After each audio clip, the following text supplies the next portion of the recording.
Alright, I think I hit record.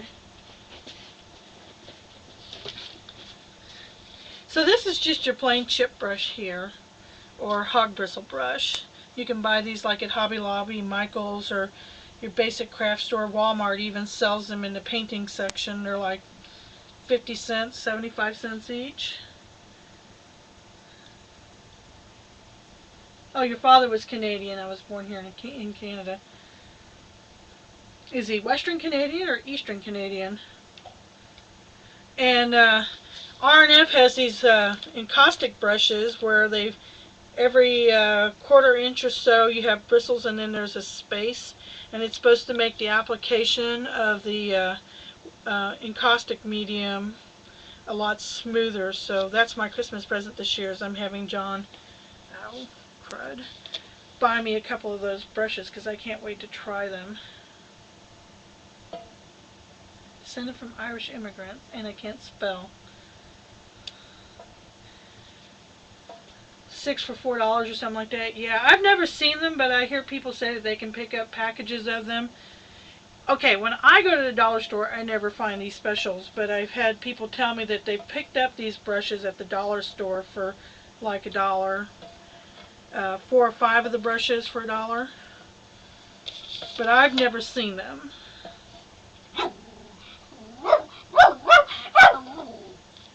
Okay, that's enough talking. Angel's giving us her opinion. Alrighty. So I'm going to move this iron out of the way. Try not to kill myself. Okay. So a lot of you are really curious. You said you've never done encaustic before, so I have some pieces here that I've been working on for the last 5-6 years. Encaustic means to literally burn the wax into the surface. If you Google it, encaustic is a combination of beeswax and Damar resin. I showed the picture of the Damar resin. Where did I put that bag? And I use a 9-to-2 ratio, or 9-to-1 ratio, I'm sorry, of 9 parts beeswax to 1 part Damar resin. And it's Damar resin you want, not the varnish. As somebody else says, it looks like, and I said it looks like rock candy. Where's that dark piece of paper? So for those of you that are just tuning in now, this is what the Damar resin looks like. It's just little blocks. Okay. Wow, we actually have 9 viewers and 3 guests. For the guests, you can log in free, create an account free with Ustream, and participate in the chat if you want. Put this back over here. So this is a piece that I've been working on for the last, I don't know, 5-6 years. I really need to start dating these things on the back to start here.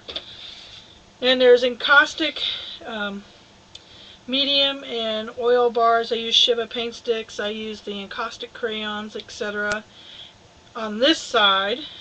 And there's a piece of paper from an old botany journal that I colored in with markers. That's under a layer of wax on this side. It says 15 viewers. Okay, I must probably need to refresh on my end because I'm only seeing, it says 10 now on my end.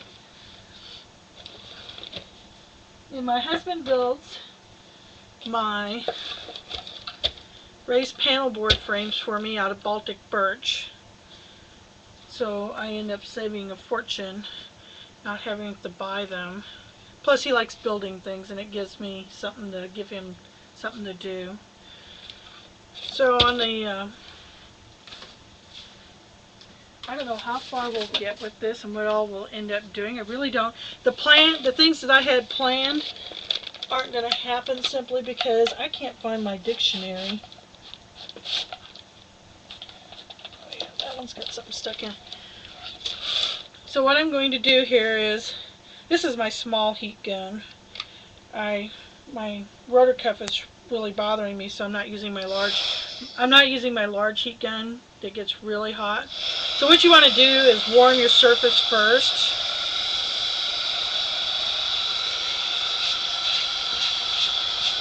There's a gesso that Daniel Smith and Dick Blick are now selling that's specifically designed for encaustic. It does not have any acrylic polymers in it. You need good ventilation when working with encaustic because the fumes can get really strong.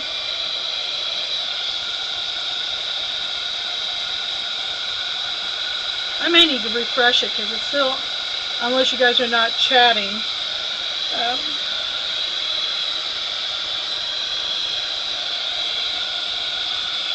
And you don't want to hold the heat gun too close because it'll make your wax gritty. And I'm just putting down my base coat. I haven't primed this wood with anything.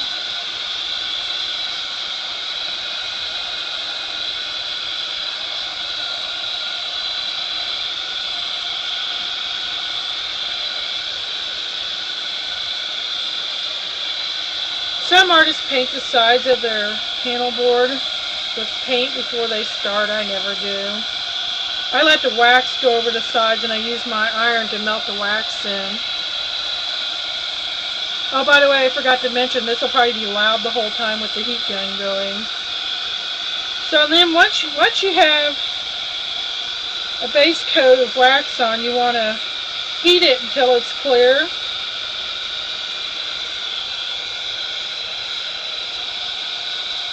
And that's the fusing part. So when you say burn it into the surface, you don't mean literally burn like a fire, but that you're using heat to force the wax, to melt the wax and force it into the pores of the surface. And I always put a layer of wax down before I put paper or anything on. I may have to get my larger gun out because it's cool down here, so I'm kind of fighting an uphill battle. You can use the gun to push the wax, and it'll be more obvious when I put the other colors on.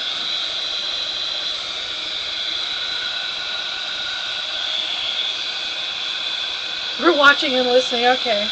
Well, right now, basically, you know, it's sort of like quilting or hand stitching or beading, or even doing collage, etc. For some people, this just can be mind-numbingly slow, and they just prefer to use oil or acrylic or whatever, and that's fine. I paint like that as well. Encaustic is a lot like watercolor in the method in which you lay down your colors.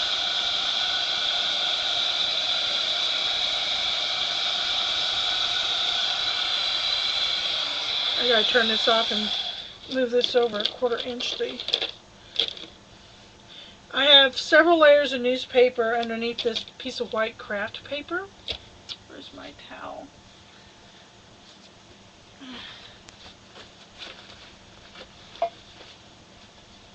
Yes, I hit record, Daylan. That was the first thing I did after you posted that. Thank you.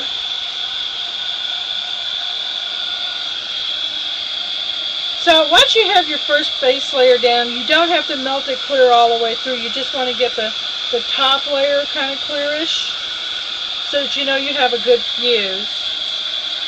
And you can see when the color changes, and it's not very obvious. I'll work on lighting this weekend. It's not very obvious from the camera, I'm sure.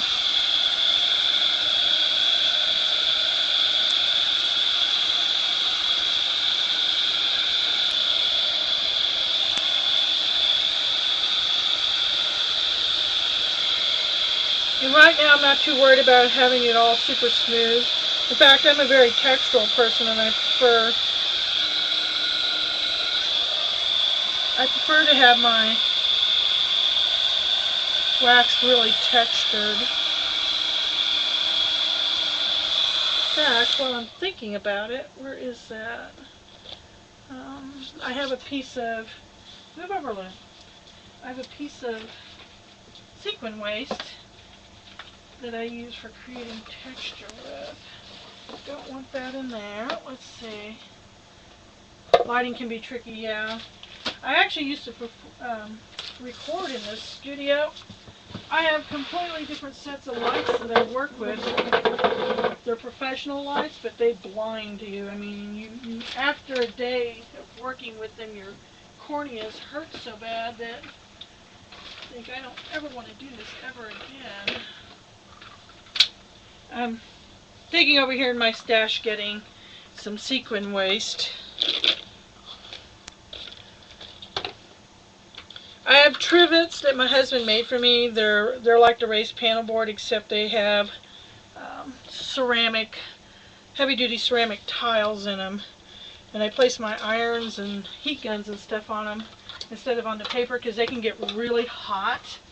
And you'd be amazed at how fast this stuff can go up and smoke. So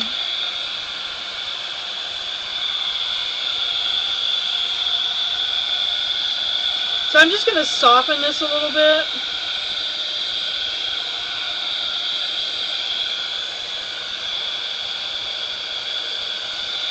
And put my, there we go, just kind of glue it down a little bit.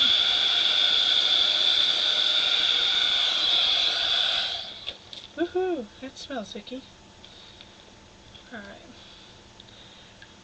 I'm going to put more wax on that, layer it up. I'm feeling very winterish, so I've been doing a lot of winter stuff.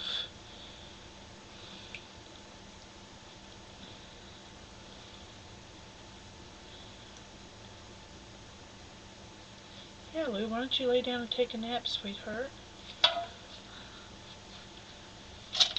And then I have most of your tools you can get for wax, for moving wax, you can get from the ceramic tools section. Where did I put my scraper at?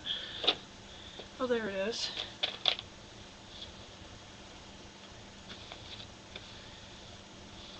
The floor store. Yeah, it's sequin waste and what's the other name for it, Dale?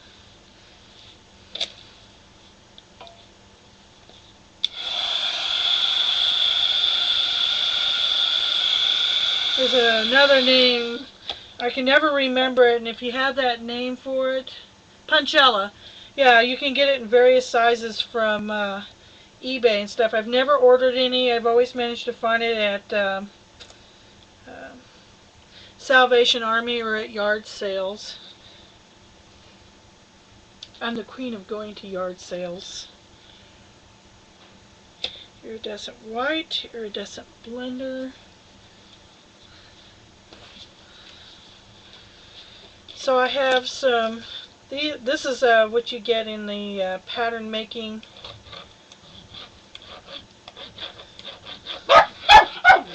Yes. And this is the one that's got the little zigzags on it, so it would make you a zigzag line.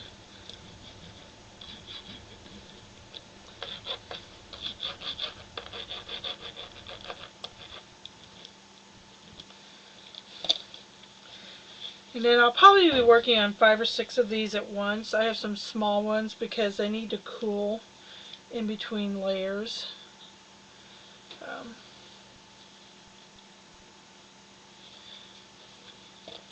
And I'm just going to take my clay loop and take some of the hard ridgy stuff off.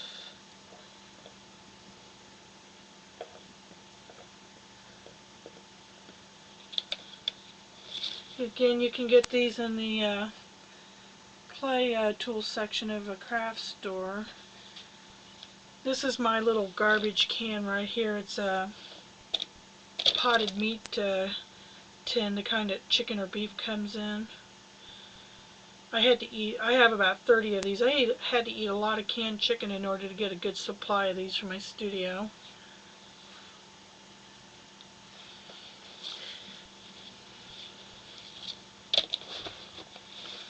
Okay.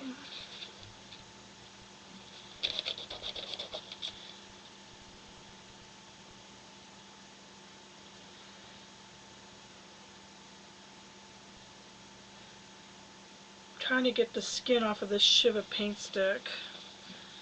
it's cool down here and it doesn't want to cooperate.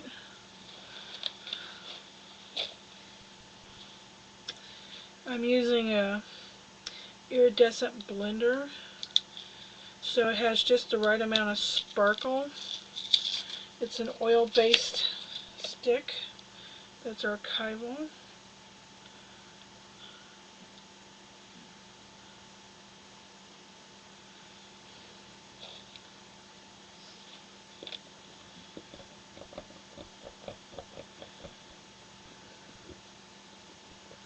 And I'm just lightly putting this on here, and I'll kind of sort of heat it up again. When the wax is really cold, you can take pastels like this, Shiva paint stick or oil pastels, and then fill in the cracks, and then take vegetable oil and buff it off. But I actually want these cracks to stay. If I disappear, it's because I took this to sit outside for 5 minutes, and I'll be right back because it's like 12 degrees outside today. It's going to cool off fast.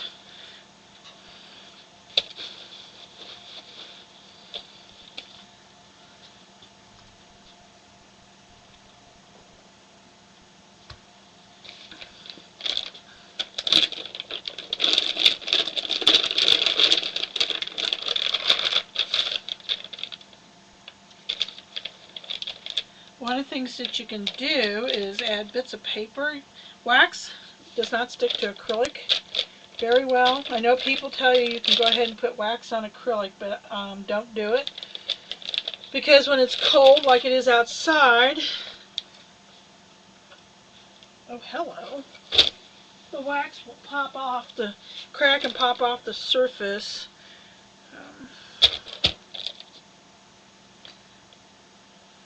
There was an artist, I don't remember her name, I remember reading about her on the Encaustic forums. I do believe it was a woman who had a show, and she did a bunch of encaustic pieces on acrylic, and there was a temperature change when the pieces were hanging in the gallery and the wax popped off the surfaces, and it was a real nightmare for her. As I can probably imagine, I would probably crawl into a hole and die. That would be tantamount to me to having one of my quilts unstitching itself on the wall. I'm using sorry you can't see it, I'm using this ceramic hoop to pull the excess wax. I'm going to put this one on the side so it can dry. Actually, I may go stick it outside because it's cold out. And I'm putting the wax back into my pot. One of the big things that most people don't know about the wax, and it usually takes lots of reading to find this stuff out, is wax has a finite life and has a finite number of times it can be reheated before it starts turning yellow, or if you're working with yellow wax, before it starts turning brown. And like working with improper oil painting techniques or embossing techniques, it can start cracking. So I'm just taking the loop and I'm scraping before the layers get too thick. I'm scraping up my excess wax and putting it back into my pot.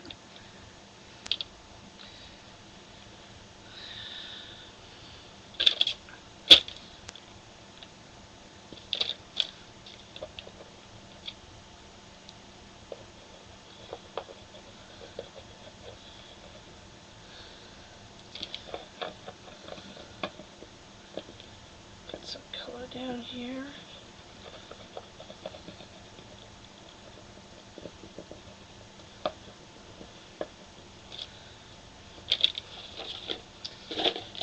Oh, where is it?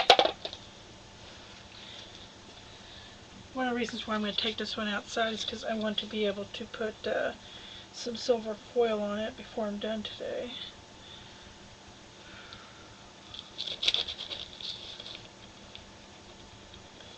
This is a silver iridescent Shiva paint stick. And when I pull the sequin waist up, all the little dots will have silver on them.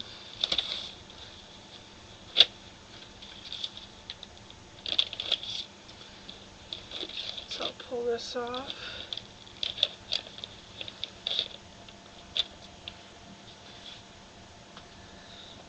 And so you can kind of sort of see the silver. The iridescent paint stick actually looks more white or pearl. So I'll be right back. I'm going to take this out. I'm going to put it outside so it can get cold, and we'll put this one here, and we're going to redo this one because I don't like it. Come on, Lou. Come with Mommy.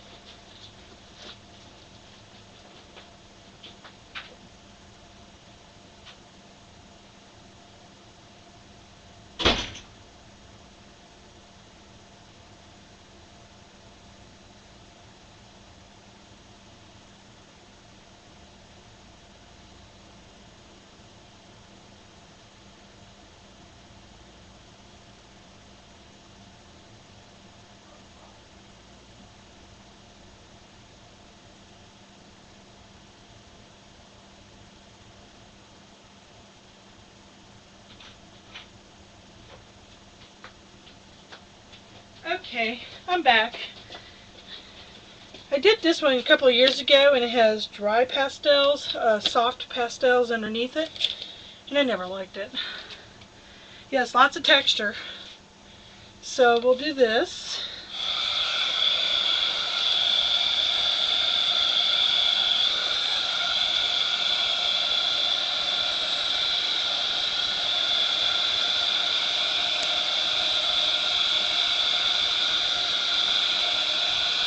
You should have seen John last night, Dale, when he got home from work and he found out I swiped his monitor from his computer. Talk about pout. It was cute.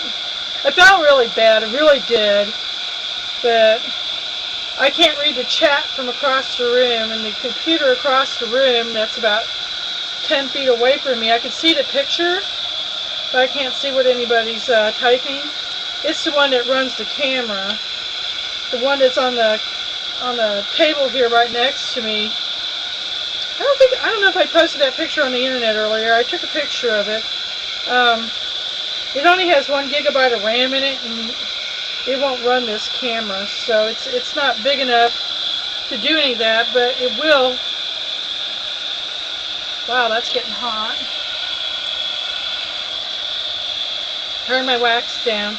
Wax has a flash point. If you guys start working with it, it doesn't start smoking, it just goes up and it just explodes basically.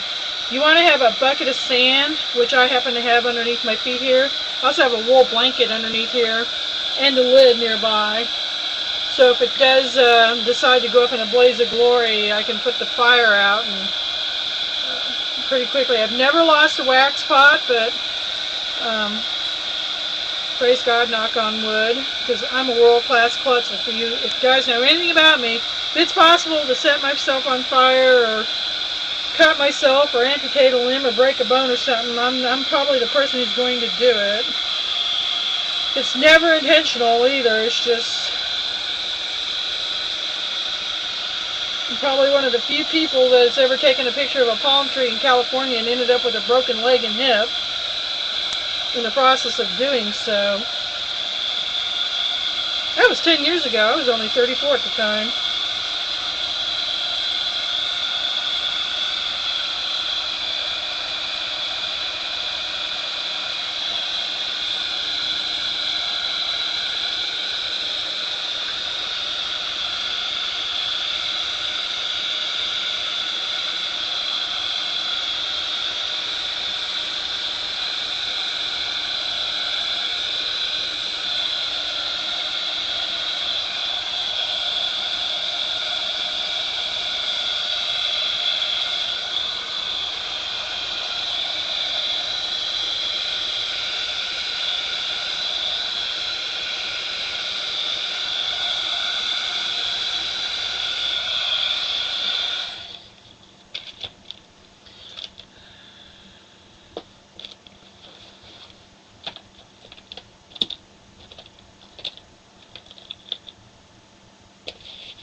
and pink, silver,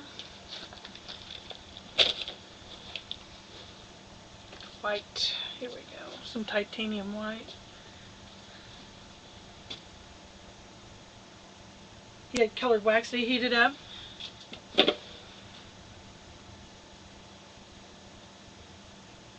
I have a bunch of it. Today I'm adding color using sticks. I have crayons. These are Encaustic crayons.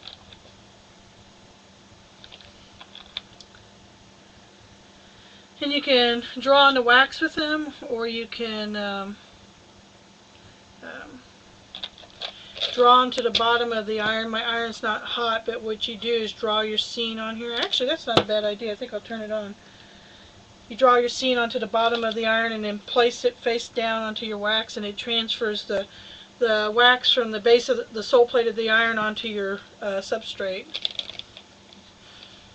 I also have these. I'll show you the colored versions because these are Encaustico hot cakes.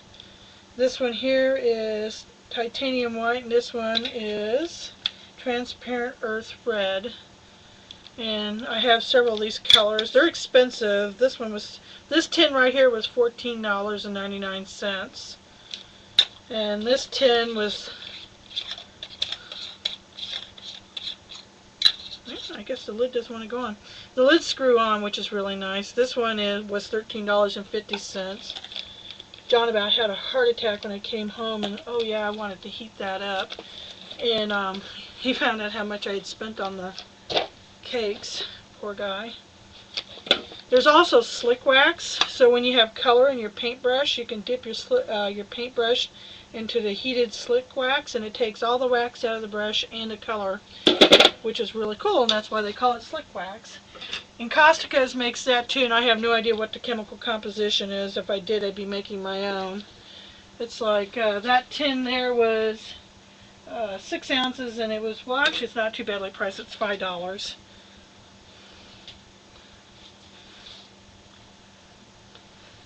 Yeah, Encaustic is not cheap.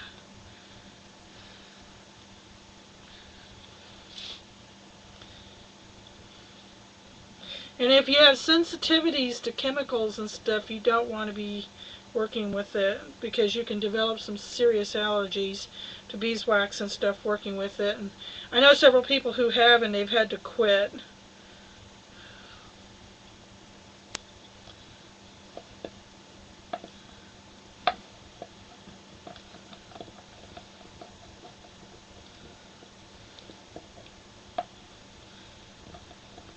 Again, I'm going with the wintry scene here. Test my iron.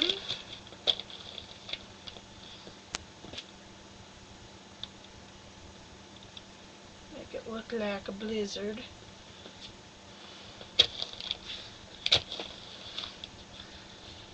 And I just take I wiped my iron off onto the newspapers here on the table, but I'll have to get a stack of newspapers out. Hang on a second. I usually keep, this will work.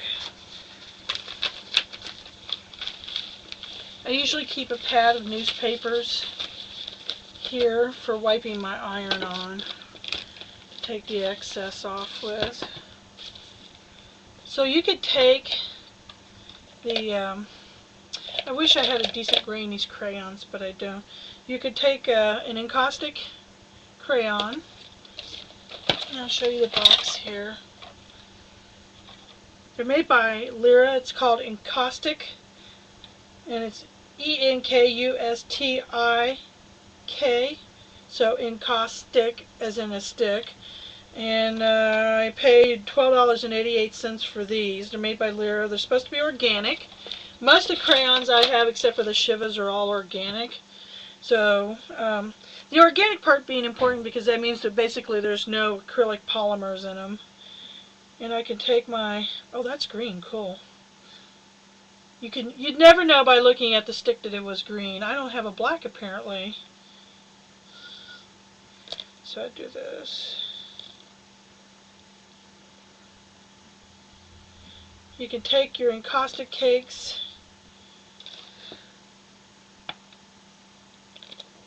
oops, I didn't do that right. Well, I guess we're going to have some color. This might be just a little bit too hot. Let me turn my iron down a little bit.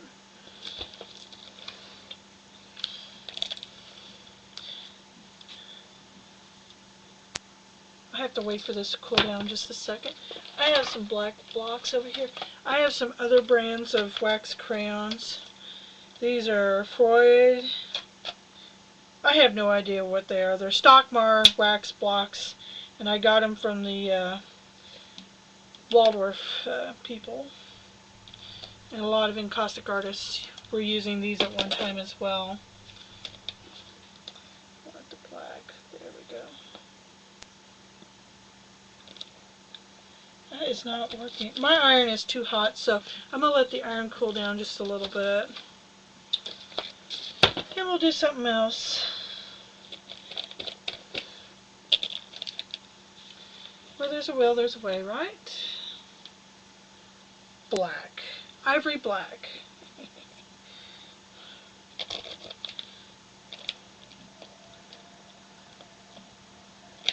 Oh yeah. I keep telling John I need my studio out of the house. I really need a 3,000 square foot building to put my studio in and have the sewing, felting, spinning, knitting, fiber, because I'm a mixed media fiber artist, stuff at one end, with the wood shop and the metal shop at the other end, and the dyeing and surface design, painting, printmaking, sculpture in between. Flopportunity. I love that word. Is this going to be a new dictionary word for this year? Flopportunity. When I was in art school, we called them happy accidents.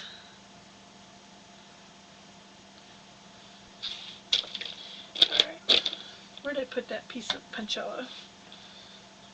We're going to do something different since I'm not getting it correctly.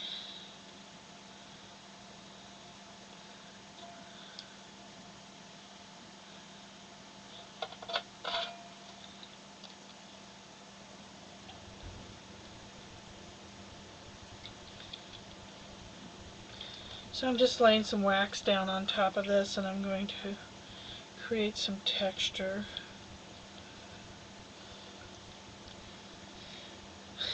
I'll start over with the drawing on the iron because it's too hot.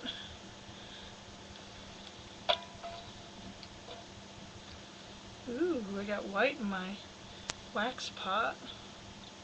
This could be interesting.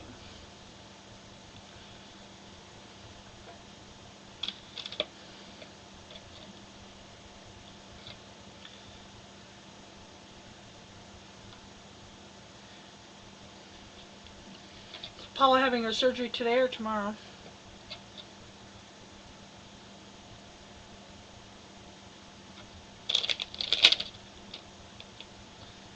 Tomorrow. What is she having done anyway?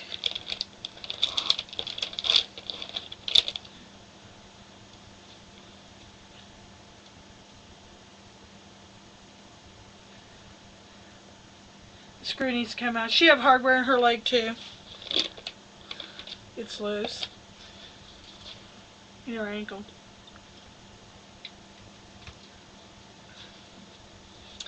I have a 12.5-inch plate in my right leg with 7 screws. And that's been my biggest fear, is at this point, 21 years later, they're going to have to take this thing out because the orthopedic surgeons have already told me what the consequences are if it does have to come out. And I'm not, so I tend to be overcautious sometimes.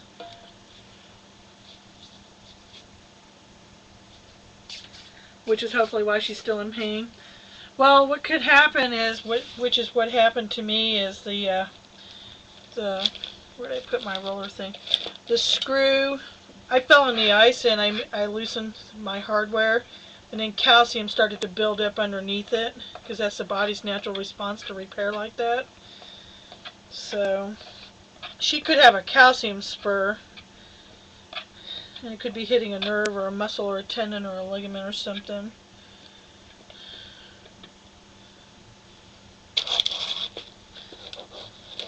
Oh, come on, roll. You know you want to roll. Carrie has 2 plates in her face and 7 screws and 2 twisted wires. Yikes! Welcome to the hardware club. I always feel so bad when my friends end up with hardware in their body and they just don't, it's so traumatic for them, and I forget, how traumatic it was for me when I had this plate put in my leg 21 years ago, and then the doctor told me, nope, sorry kiddo, it's stuck, it's with you for life.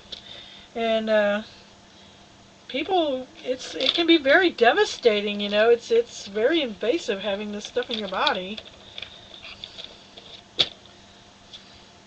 We're metal, very traumatic. Mine wasn't traumatic. I had jaw surgery.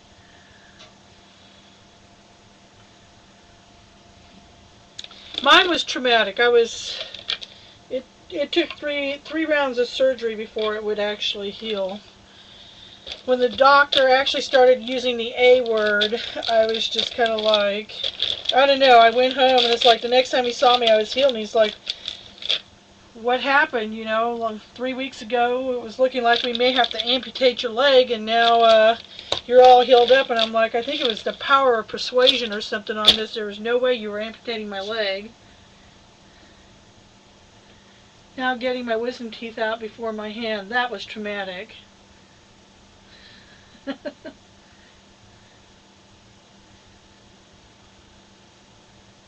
So, you have all the hardware in your face because of your wisdom teeth? Yeah. Well, it was 21 years ago, so...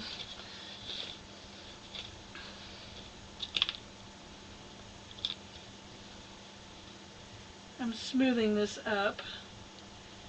And the other one should be getting about cool enough that I can go outside and get it and put this one outside in its place. Your teeth couldn't line up? Oh, Yeah, my teeth are a mess too.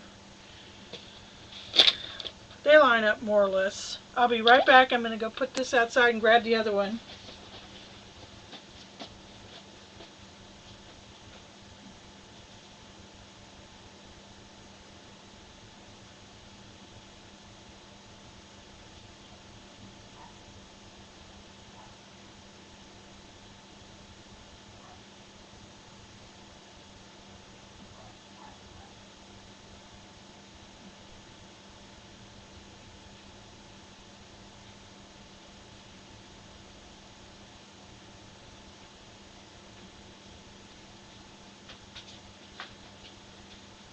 I love it. The wax is now cold. This is the beauty of doing this in winter. The wax is now cold, so I can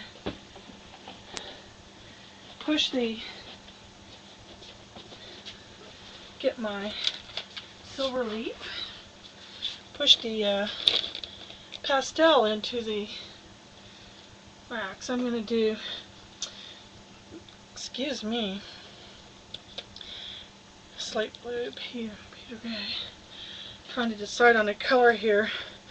Freezing rain's coming down outside. If it suddenly just goes all black and I don't come back at all, it's because we lost power. We had a little freezing rain this morning. Not much. Enough for John to put salt melt down on everything. And I just went outside, and I have this underneath a little deck out right outside my back door. And I could hear it coming down. And it's not regular rain.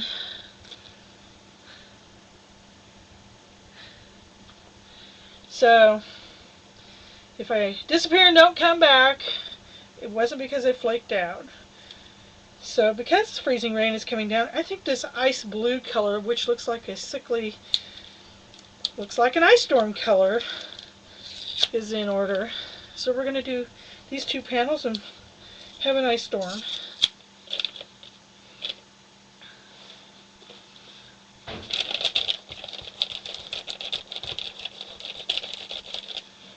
Alright. Yeah, there's my other trash can. These little tins for putting my stuff in. This one gets the Shiva paint stick and pastel stuff, and this one gets wax. That doesn't belong in there. But, oh yeah. Thinking some silver and some copper foil on this is going to be fun too. Sometimes I embed papers into my pieces.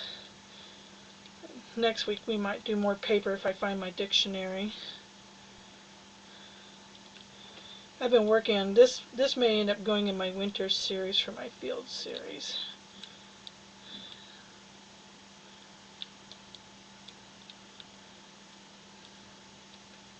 Alright. I was pulling the skin off the Shiva paint stick. When you don't use them for a while, they get a skin on them like a regular oil pastel does.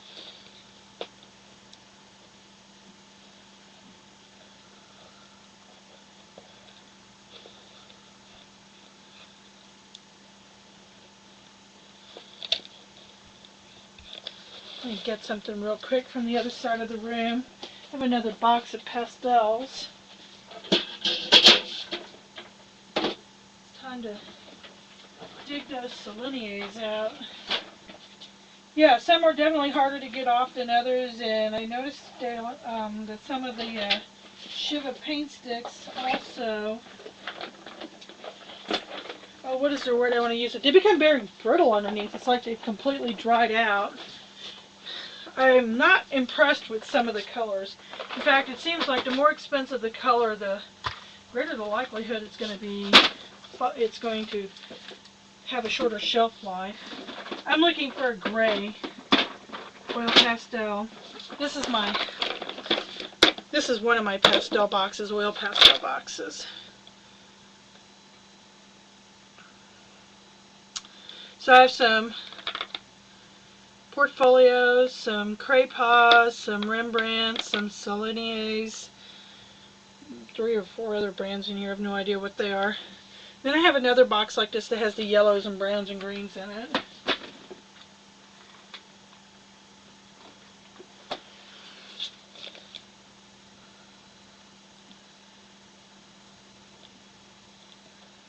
And the goal is I have all these lines that I cut into the second layer of wax,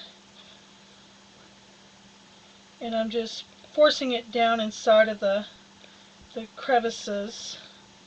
And then I'm going to take a paper towel and some vegetable oil and wipe off the excess on the surface.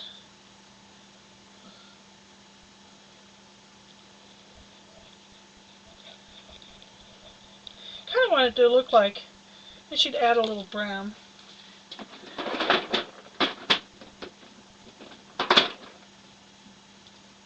I want it to look sort of like a ditch in winter.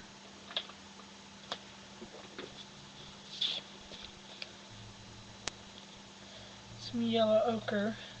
A lot of the grasses this time of year that are dried in the ditches are brownish, burgundy, yellowy.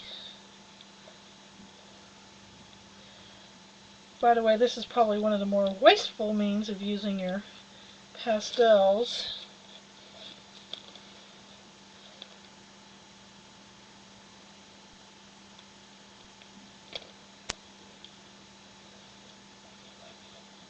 Somewhere around here I have some stumps that work better. It's a round paper thing that's rolled up that's much better for forcing color into the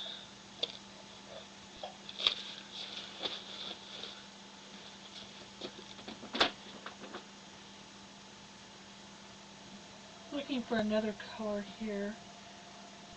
I'm not overly happy. Need to go pastel shopping. Darker brown.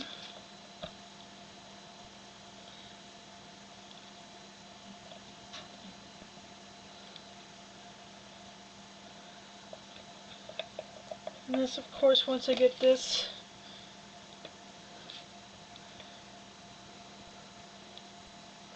I'll get the excess wiped off. I'll add another layer of wax and some more color.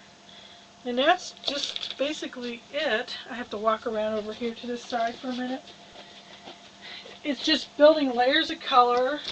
If you're the type of person who likes texture, layers of texture. This last spring I was up in Minneapolis. I'm using regular vegetable oil, canola oil. You can use walnut oil or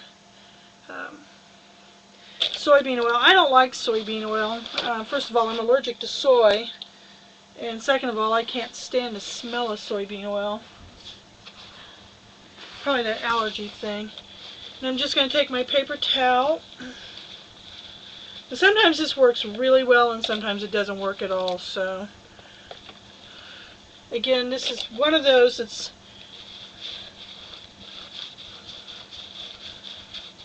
activities that just really involves more curiosity of what happens if I do this.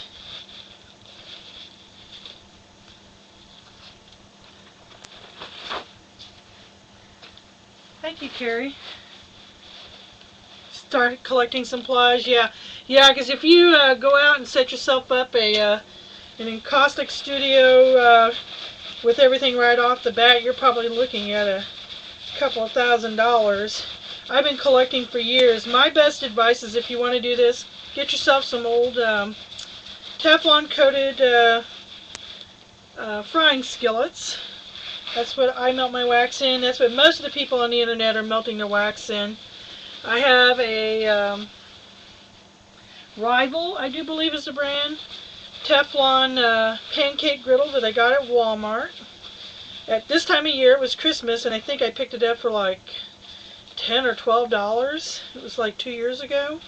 Christmas is the best time to start stocking up on supplies for any type of wet studio, surface design, painting, etc., because everything is just offered at a really good price. You don't want to start stocking up for this in the spring. Many of my things do dual duty. My Teflon skillets and my irons and stuff I use for batiking and stuff. So if you can't afford to go buy your stuff at Walmart, make a list and start hitting those yard sales this spring. So I don't know if you can see now that the cracks now have the pastel in them.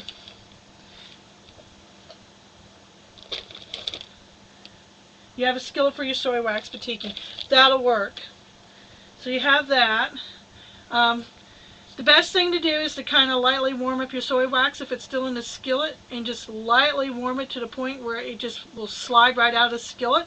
And I do that, and I put it onto a piece of wax paper, and then you can wipe your skillet while it's still warm to remove the excess wax with I use fat quarters from my studio, and then you're set to put your beeswax and your Damar resin in, or you can buy the Encaustic medium bricks from Swan's Candles. It's let me see if I can find that link for you real quick.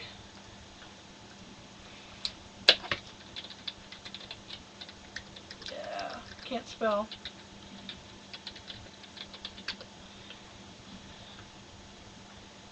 Here we go. She has probably the best prices around anywhere. Let's see.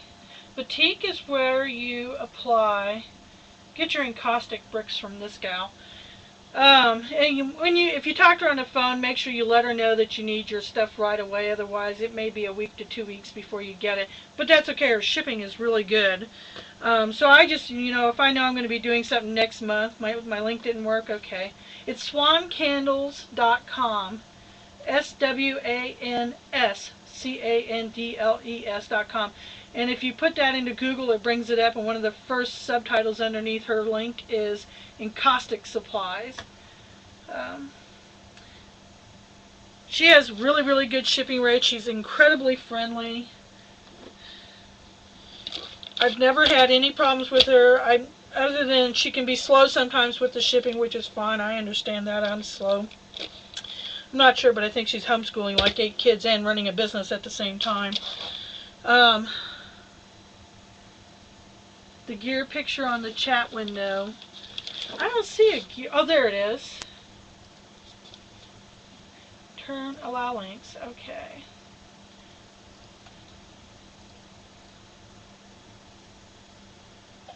Okay. I saw the little guy with the little and the gear next to him. I did it. Let me know if it worked this time. Alright, so now that I have some color down on this, we're going to have to work on the lighting. I'll have John help me. He's really good about those sorts of things. Gold leaf, silver leaf, metal flakes. Yeah, that does look like a snowstorm in a ditch, doesn't it? Worked. Excellent. She's really friendly, very helpful. Let's see if I can get this to do this.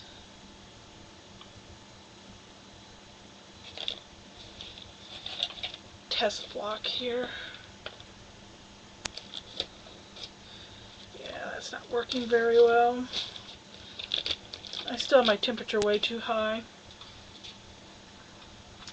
And I've got it set on the lowest setting too.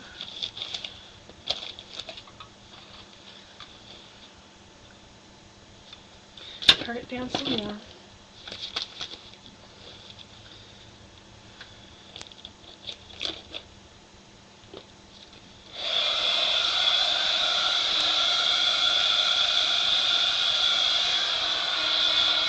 Do something. I'm going to end up flipping that poor iron over.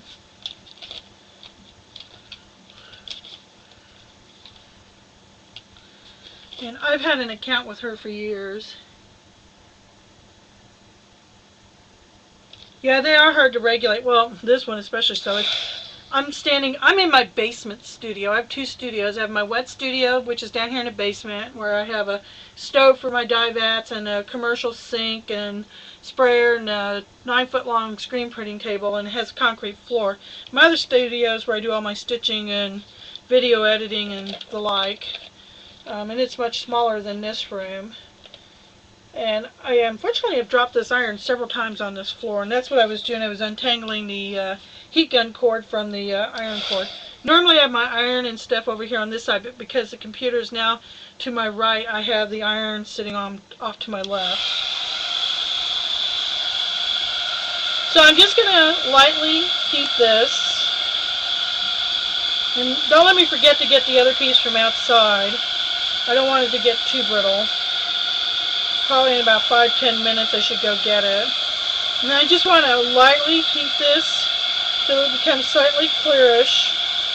You can see when the wax, you can't see it on the video obviously, but when you're standing here in person you start to see the wax starting to move. Just ever so gently, because I don't want to lose the color that's in my lines. I don't want a blob. And then I'm going to seal this.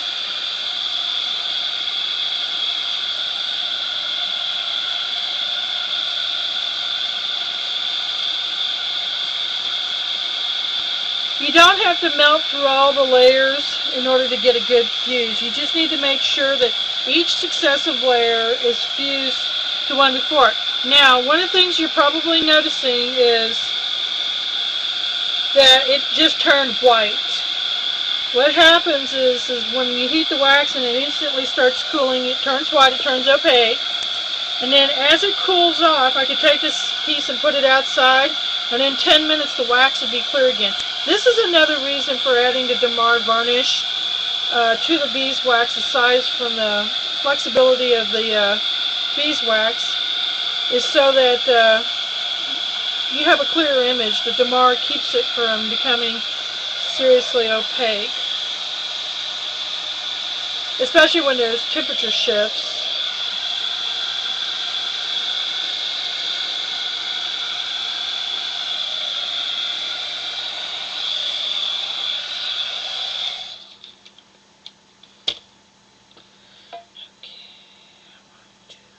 One or two, let's see.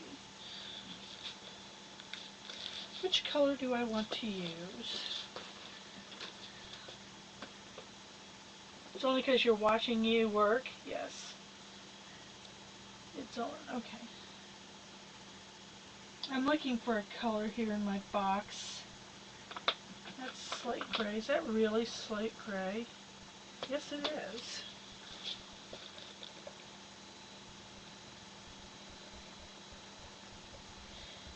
Kind of want it to look like a ditch after the snowplow goes through. The Seleniers work the best for this. I don't know if I'm pronouncing that word right or not, so if I'm not, please forgive me. Oh, and if any of you think my voice is really, really nasally and whiny, I said this yesterday, Dalian knows, some of you, the rest of you know, I was hit by lightning in 1987, so I have serious hearing problems. Most of the time I cannot hear myself talk, and sometimes I'm really, really loud, and my husband tells me I need to back it off a notch because I don't even realize I'm talking that loud. I sound fine? Okay. So I'm going to, whoops, break my stick. I'm just using a portfolio pastel. It's called Slate Gray. I'm going to have to go down to the art store. They have open stock down there on the Seleniers. And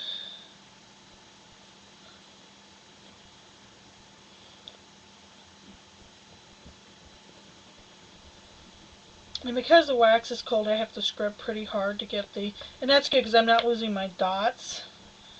Scrub pretty hard to get the, I want a paper towel now and some oil to get the gray into the holes. Before I do that, I want to do this.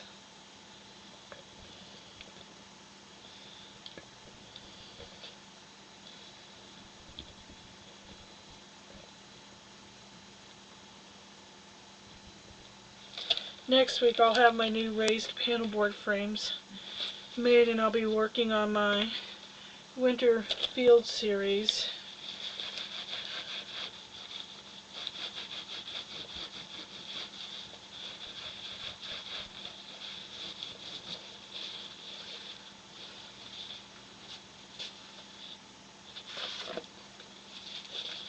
Back over there.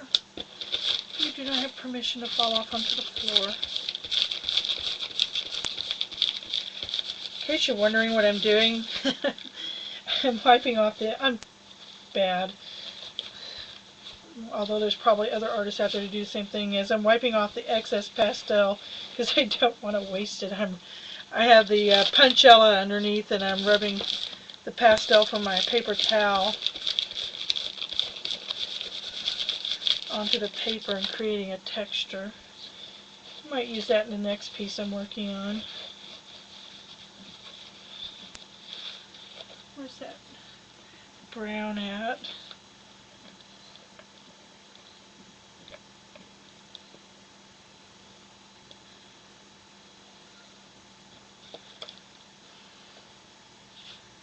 We do that too. Guess that crosses mediums, yeah. Well, I do it whether I'm doing fabric painting or dyeing with natural dyes. I mean, that was one of the reasons why I ended up into rust dyeing and compost dyeing. Is I took a class with Karen Castleman and here at Iowa State.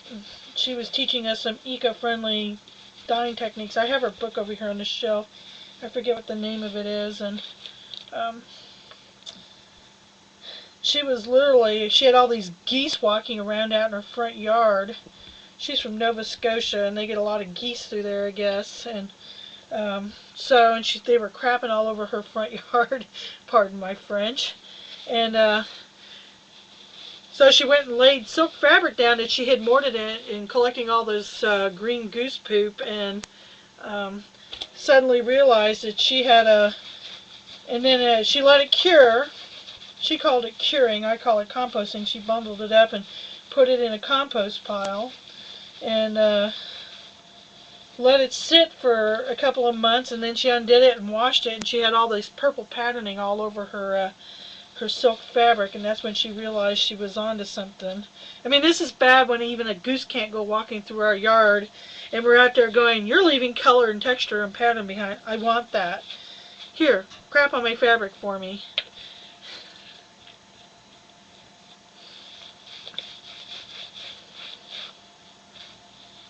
How's that? That looks pretty good. I don't know if you can still see the dots or not. It's getting time to go outside and get the other piece of fabric. Here's a...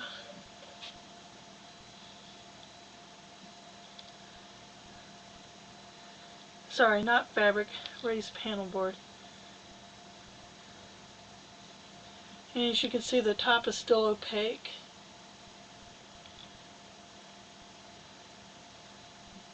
And it's starting to cool off, and you can see the lines underneath it as it cools. Alright, I'm going to go outside. I'll be right back. I'm going to get the other raised panel board. It should be ready, and I'm going to put this one outside to cool. I'll be right back.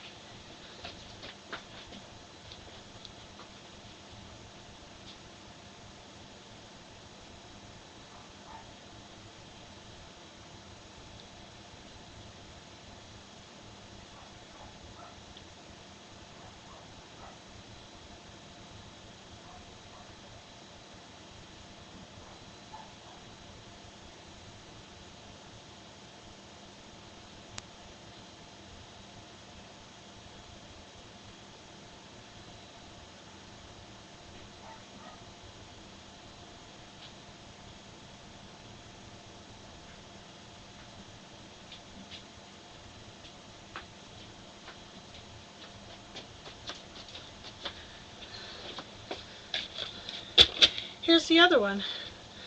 I love it. Thank you. Well, I had planned to do something completely different today. I was going to work with some dictionary pages and some stitch and stuff, but I can't find my dictionary or my dictionary pages. So I'm working with this. I don't know how long this will. It's 4 o'clock, so I can probably have both of these done by 5.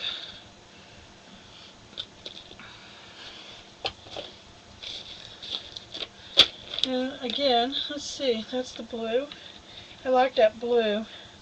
I have a couple more layers I'm going to add to this and color, and then I'm going to put some silver foil and more wax over the top of it in particular areas. Just kind of lay down some, it's not foil, I'm sorry, it's gold leaf. This is silver leaf. It's the Hobby Lobby stuff, so I'm sure it's silver plated bronze or something. Yeah, they'll show up when I'm looking for something else. It's always the case.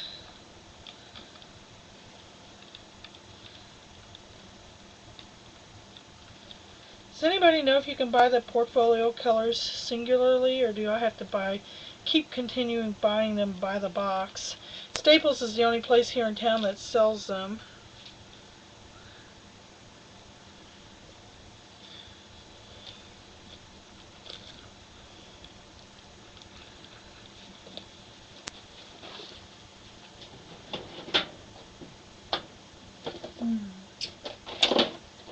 Huh, I don't know where I put those. I have a little, I have to think on this a second. I have some little cookie cutters.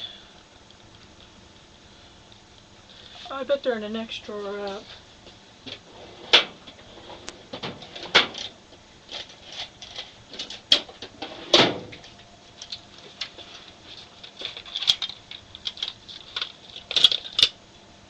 Okay, I found them. I have some little shapes. I'm going to put one on here, and I think maybe, I don't know. Anybody know of any sources of some good, I'd like a crow or raven cookie cutter like this in various shapes and sizes, so I don't have to make my own.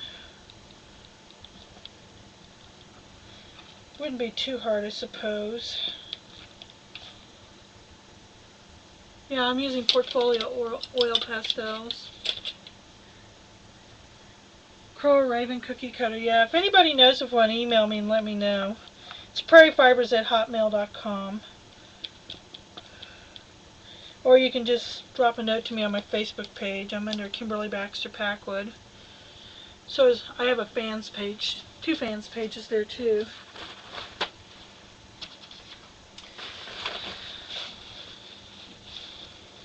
Needs to be metal though, it can't be plastic, because I'm going to pour hot wax into this and color it. It'll be similar to this. I used this cookie form. Poured hot wax into it, hot white wax. I'm not working with my colored waxes today because my skillet is down on the other end and it heats them more evenly. I'm just working with the pastels. Next week I'll be working with the colored waxes. Where did I put that piece of paper at? I have a song stuck in my head.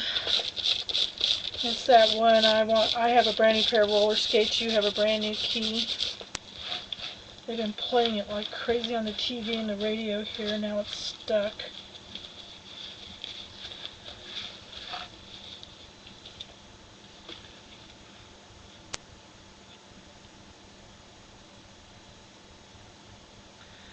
Which side was that had a replacement section? I know McPherson sells them, but I'd have to buy like a package of 10 of one color. And it's also a $200 minimum order.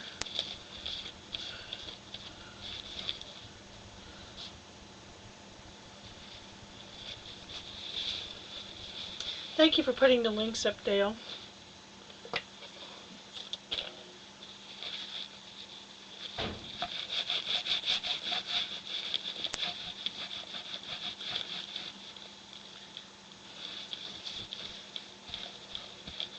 Crayons? It's Crayola makes the portfolio oil pastels? I did not know that. I found the twistable Crayola crayons at Joann's, and I'm going to get me a set on Saturday when the regular ad expires. They're 20% off, and Saturday I can use my 50% off coupon. They're $5.98. And I have some small pastels that I do believe will fit into those twisty things. So when the crayons are shot, I can replace them with my pastels.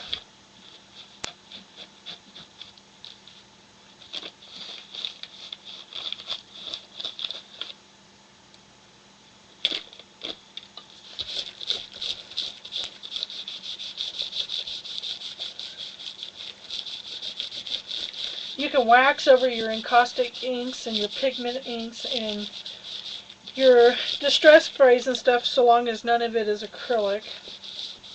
Most of the spray inks and distress inks I use are alcohol based, and then I play on paper and stuff like that, and then I put them into my encaustic pieces. I did not know that. Cool. I'm going to have to go check out the Crayola website now. Let's see what they have for the, whoops. Oh well. That's what this is for.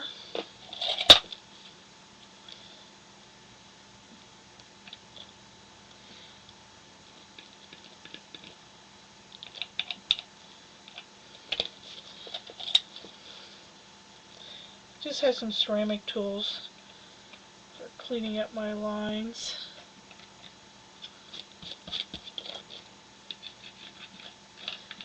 Now that the wax is cold, I can pull the raised parts off.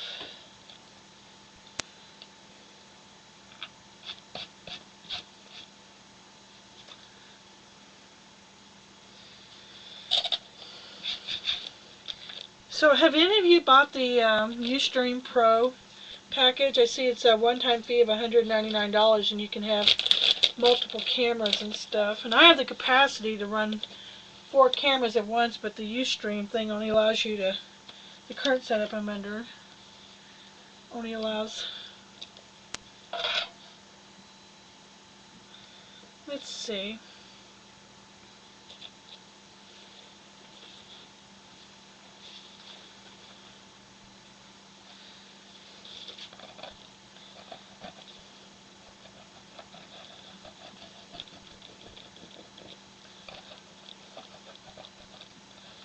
You could take a Q-tip and force, or a stump, if you have any drawing stumps, to force the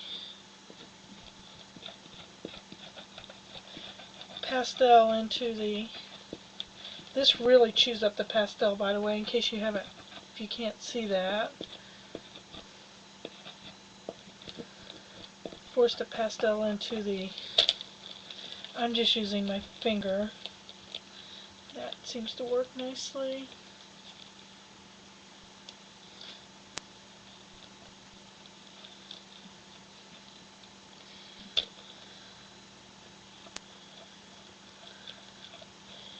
Into the creases in the wax. I made this using one of those rotary transfer tools that you use in sewing for transferring pattern lines onto fabric.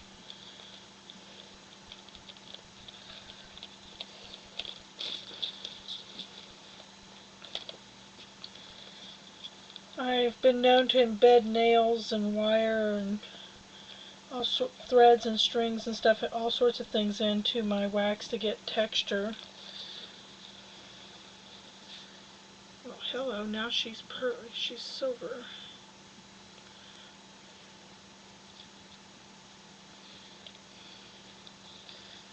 Not that. Sorry, I'm talking to myself.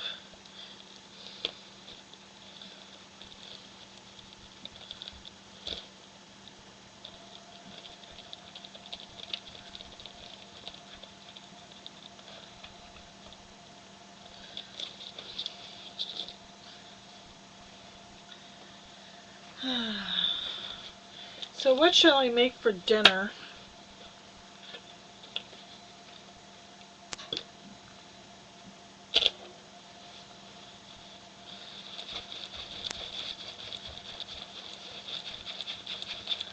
That isn't going to work. Paper towel. No, I have canning to do tonight. John said I'm going to surprise him. He said he'd be surprised if I was canning when he got home. He came home last night from work. He wasn't feeling well, so I spent time with him. Both of us have been kind of running a mild bug. It's sitting outside on my air conditioning unit, frozen, so it isn't going anywhere. So I'll bring it in, heat it up and thaw it, and quart it up tonight. It's chilly. Actually, that sounds good. I may just fix, after I get it heated up and boiled real good, I may just serve chili for dinner. And chili and cream of chicken soup. Luckily for me, it's been cold enough I can put stuff outside, and because we don't have a lot of predators here, two-legged predators. I guess somebody was sexually assaulted in the alley the other night, and that's why there was all these cops. I'm not quite sure when my neighborhood turned into the south side of Chicago, but it's getting old.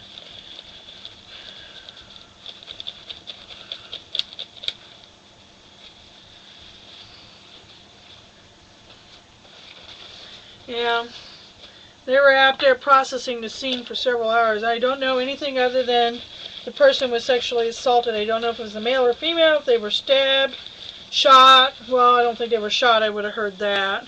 I don't think anybody was killed, but I don't know. There's a lot of college students here. You know, I live in a town with 28,000 college students, and there's quite a few of them that live down here at the end of the alley. And since it's break week, it's party time.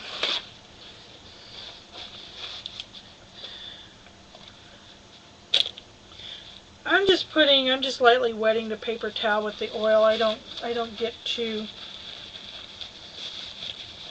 gung-ho about it. Okay, this needs some pearl white now.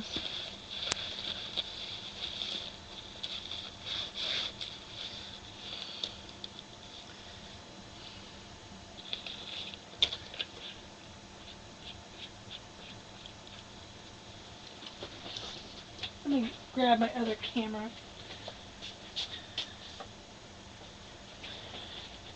Even though this is recorded, I like to photograph things as I go along.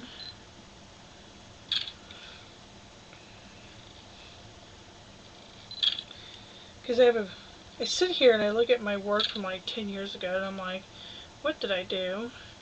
And it's only because I take photos of everything step by step in the process that I'm able to remember what I've done.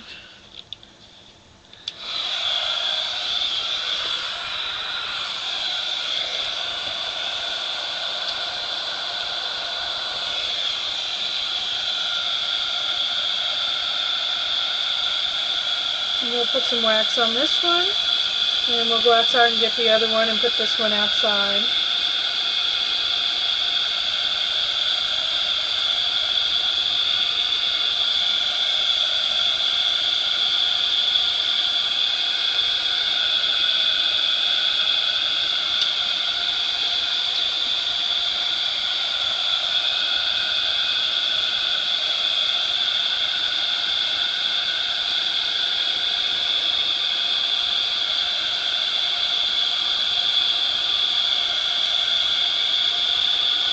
I don't want to lose my lines entirely, so I'm kind of being gentle with this.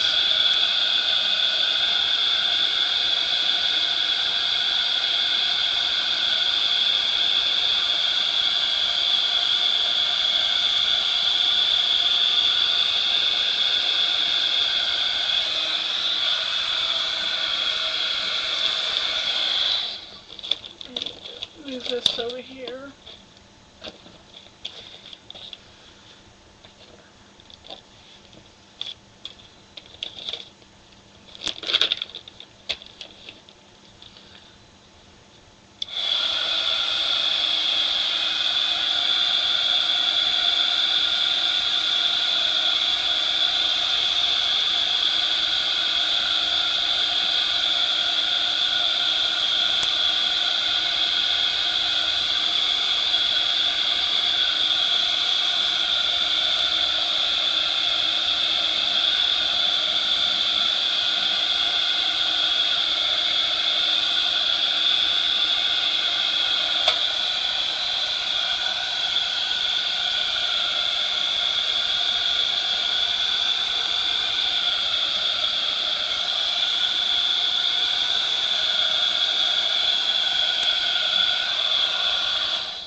Alright, I will be right back. I'm going to take this one and put it outside. Yeah, well, and you know what? When it comes back later for documentation, if you decide you want to write an article or something like that, then you have all the photos. You may, I mean, obviously you may end up using new photos for the article, but you'll be able to write a more coherent story if you have the step-by-step photos that you took. Alright, I'll be right back. I'm going to take this one outside and I'm going to make a pit stop. And so chat amongst yourselves for a second.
I'm back. I had to take the dog out.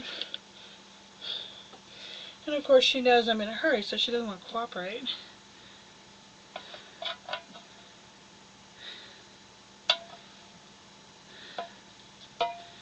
Melt it onto the board. You can melt paper and fabric onto the board. Well, you're not exactly melting the paper and the fabric, you're embedding them in the wax.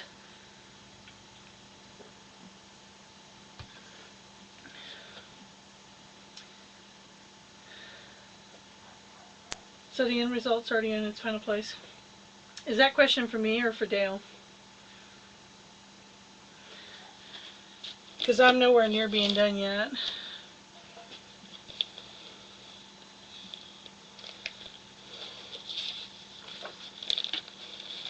For you, anybody.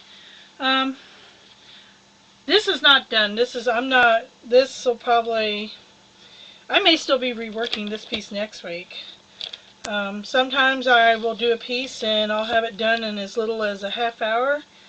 And that's usually when I'm not talking and I'm like creating and just poking along. And I'm not being interrupted by the dog. Usually John's home in the evenings. And other times I may work on a piece like this one over here that I've been working on for the last 5 years. Yeah, our work is never done.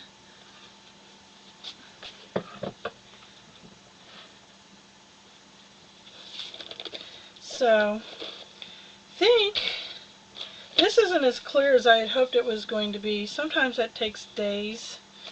I think I'm going to do this. I'm going to let this warm up to room temperature.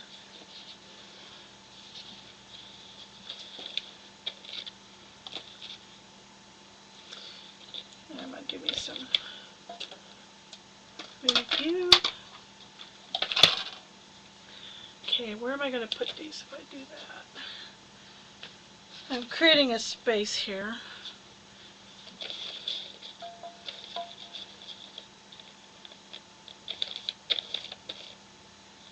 I'm just waxing some paper while I wait for this piece over here that I just brought in to come up to room temp.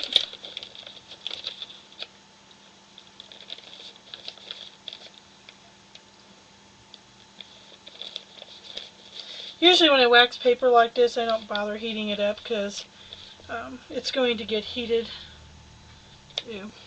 again. And embed it into something. This is just watercolor paper on here that I sprayed with alcohol inks and then drew my fingers and painted with the Shiva paint sticks. And this is just plain beeswax on this. This is an encaustic medium. So the beeswax tends to be a little cloudy if you don't have the Damar resin in it. Once you start doing encaustic, you find yourself becoming a compulsive wax picker. You see pieces of wax that don't have color in them on your paper and you're like, that can go back into the wax pot.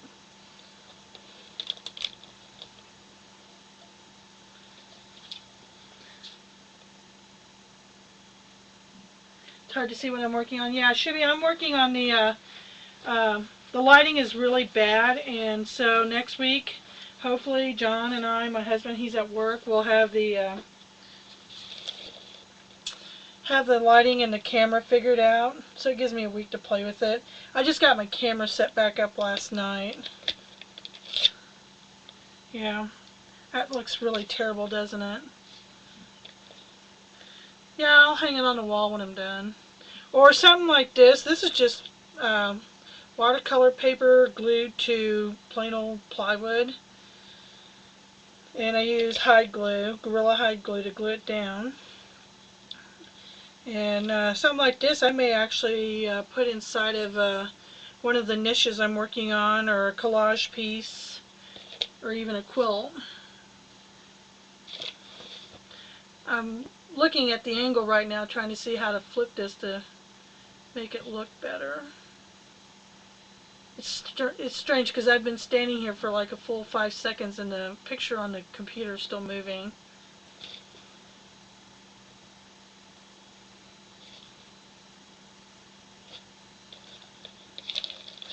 So I don't know how to.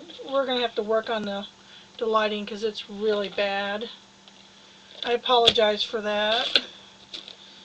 I didn't realize how bad it was last night, and I was working on it late. What is the piece behind me? Oh, yes.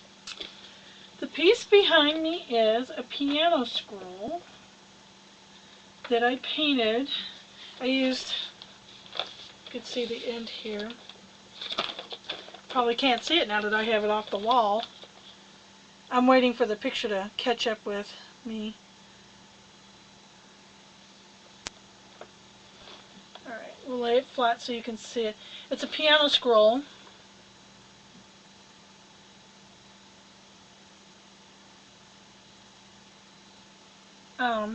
That I sprayed with alcohol inks and painted with Copic markers and watercolor and gouache.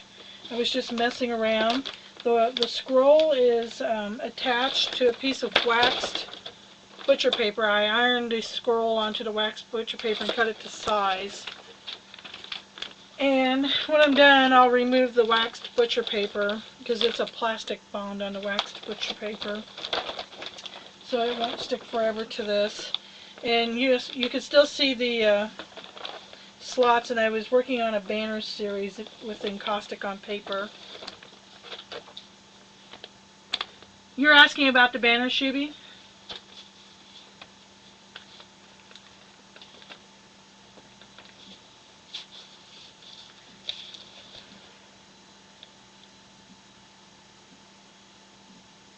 My first show, no problem, yeah.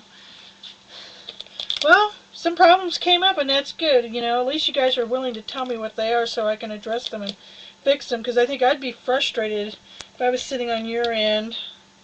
Sorry, compulsive wax picking again. And I couldn't see what was going on. Let's see. I'm going to warm this up.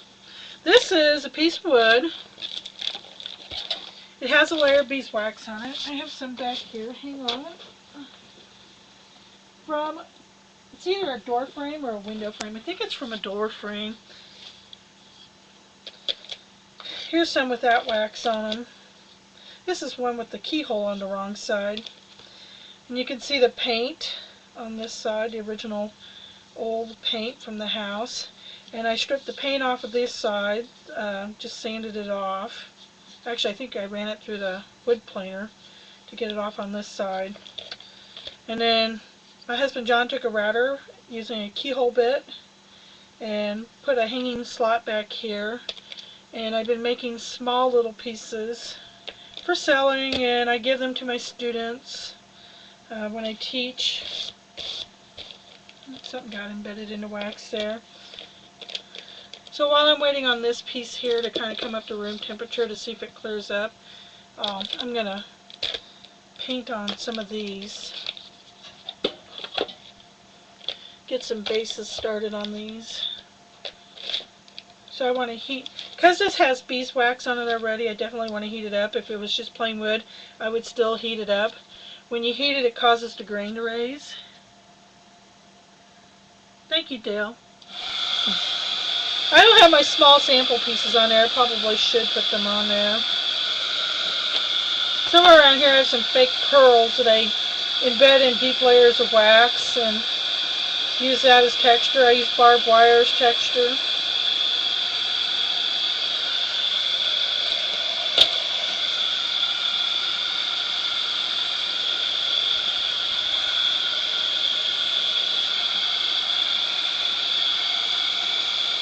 I'm not as, because I work in multiple mediums, I'm not as, what do you call it, not as proficient with Encaustic as some other artists are. There are quite a few really excellent Encaustic artists out there. I'm friends with several of them on Facebook, and their work is just absolutely exquisite. I came to Encaustic because my instructor at Iowa State was Jan Friedman. She was teaching us paper making, and she was a very interesting bird. One day she just came to class and said, "Today we're going to work with Encaustic," and So it's just, for me, it's just another means of putting color and texture onto a substrate. I'm not 100% dedicated like some artists. You know, some artists are oil painters or watercolorists um, or art quilters or sculptors or scrapbooking artists even, and I'm a mixed media fiber artist. For me, it's all about a final piece, a final vision, and whatever it takes to get there, and that's what I do. So you may see me working with encaustic and quilting and paper making and book making and sculpture, um, all in one piece. I have a piece on the internet called Pet Cemetery. I think that it has natural dyed fabrics in it, compost dyed fabrics, rust dyed fabrics. It has a page from a book that I made. It's sculpture. It's three-dimensional. Found objects, mixed media. I completely surfaced the piece, distressing it with a copper distressing solution.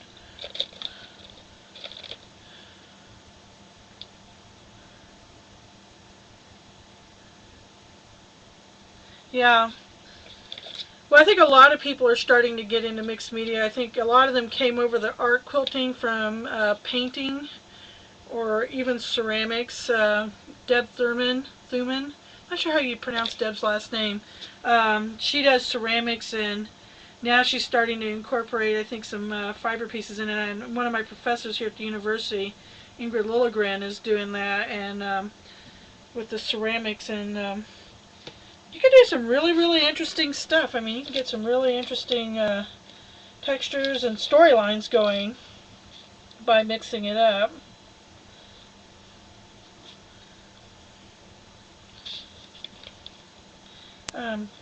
Yes, I'm back. I'm a chronic wax picker.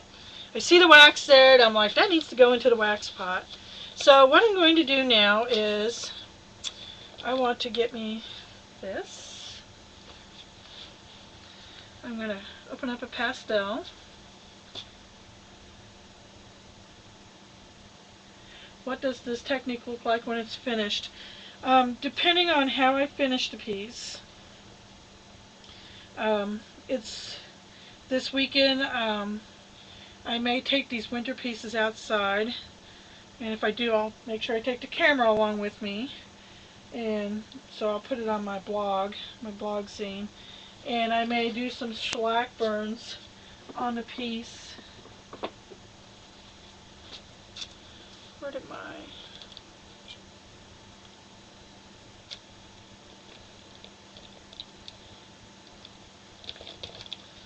That's too soft, too hard. What do we have in here? What is she doing? Oh, but you're going to find out. Shellac, S-H-E-L-L-A-C. You can Google, YouTube it. Shellac is where you take liquid shellac. I use the clear shellac. You can use amber, you can use burgundy, you can use the black shellac. I can't remember the name of the company that makes it. In fact, actually, my shellac's out in the garage, freezing as we talk. And you pour it onto the wax, your cool piece. I would pour it onto this, and then you want to do this outside, and you want to stand upwind from it so you don't set yourself on fire. And trust me, you can set yourself on fire very easily with this technique. And you set it on fire and you let it burn. And what the shellac does when you do this is, and depending if you move it or not, you can move your substrate as the shellac is burning, and create all kinds of interesting melts and stuff. But what it does is it makes a very, very clear layer so that you can see through all the layers and see all the texture and color underneath. And it is way cool.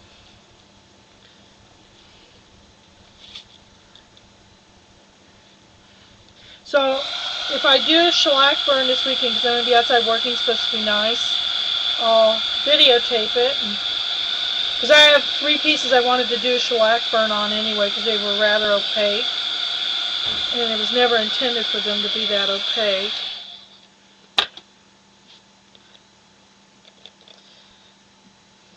That stupid song is stuck in my head.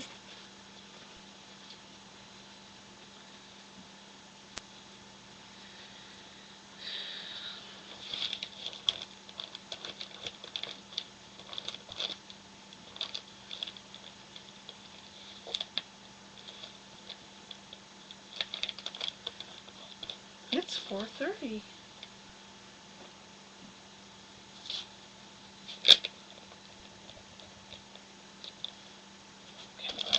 There we go. Sometimes the pastels just don't want to cooperate.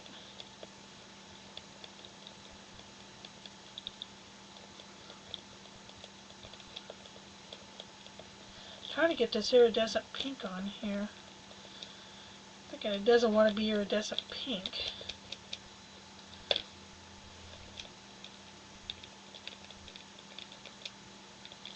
And it was iridescent burgundy that I used up here.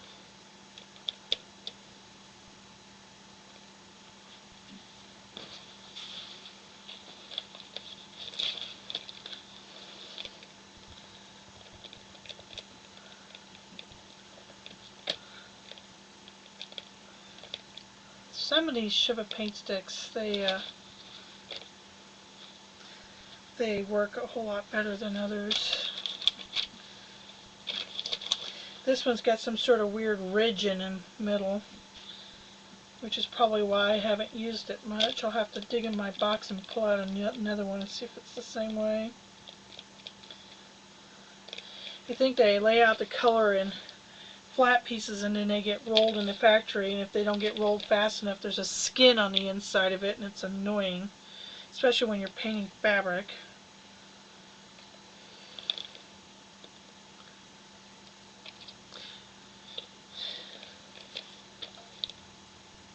Okay. What I'm going to do is add more wax inside this little form.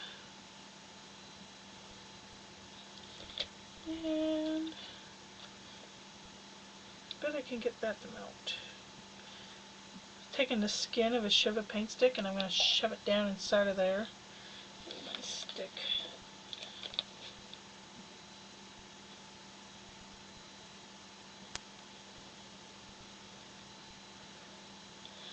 Get some gold.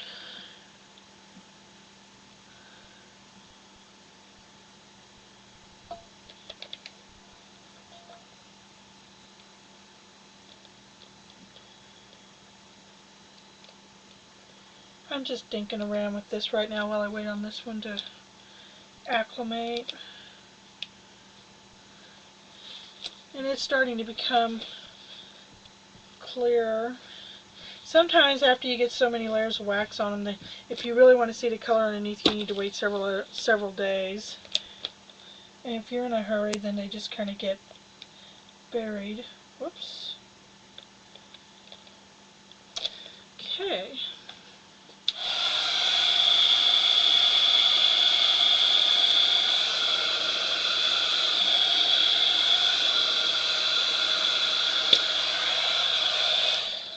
By the way, that's really hot. And I'm going to let this sit, and the flower will become dimensional. And if I wanted to add more color around it and wax and melt it, I'd put the flower form back on. In fact, I'm losing my flower shape. Let's do this. Now let's do this. Crap, I did it again. Nope, I don't want that. Alright, we'll try it again. This is reality in the Encaustic studio. Sometimes you have flopportunities.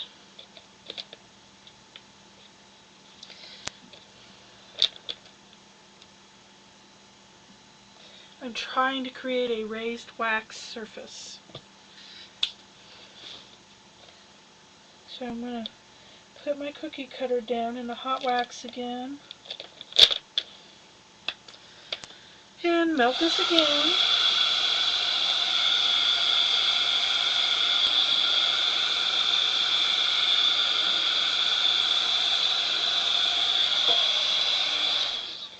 Alright, I need to do something.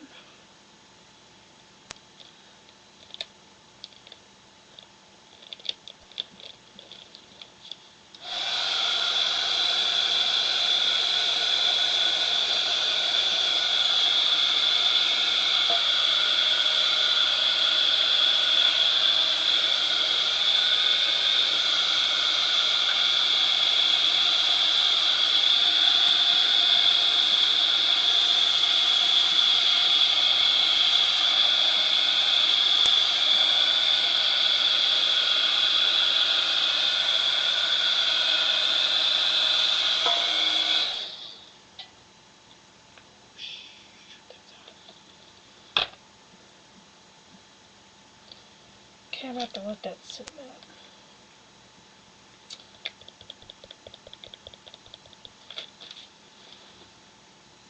Come on, set up.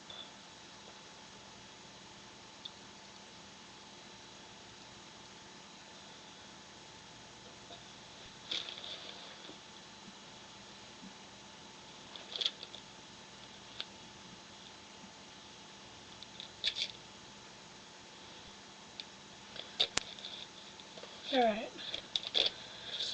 While I wait on that to set up,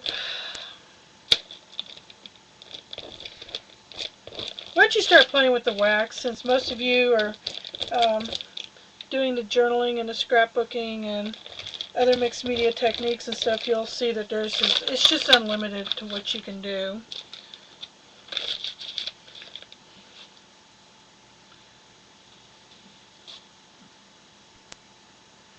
Actually, I heard that actually putting your Facebook or your Twitter name down, for a lot of people, they were getting more hits. This was, I think, in an Allison Stanfield newsletter recently. People were getting more hits. They were asked, polled or whatever, because they were omitting their email address and putting their Twitter or their Facebook accounts down than if they just put their email account down. And I think it comes back to, well, I can go look at your Facebook page or your Twitter page and there's no commitment. This is why having a fans page really comes in handy, because you can put your fans page address down instead of your regular Facebook page where they have to actually friend you.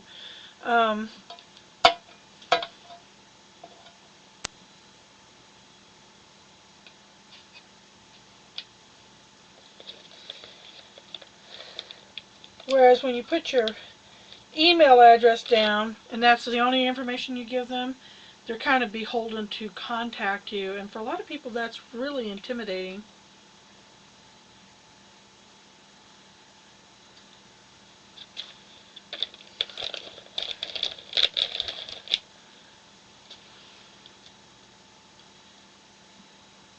And the nice thing about giving them your Twitter or your Facebook fans page address is they can come and they can see your artwork and say, oh yeah, that's that woman I met at that opening the other night. And so yeah, it's just less intimidating for a lot of folks, I think. Carry with love with you. And see, that would come up as spam in my email account if you sent me an email address from that. And it would for a lot of people.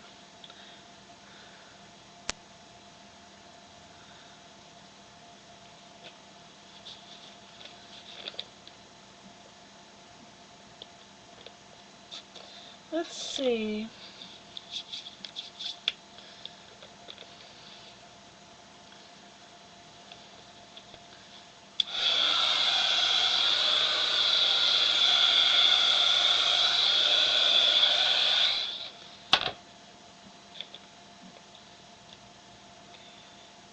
It's still not working right.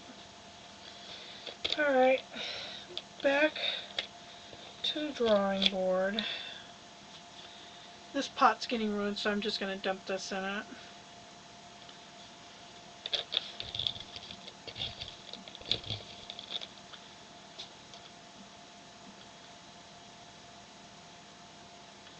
Yeah, the contact from the website.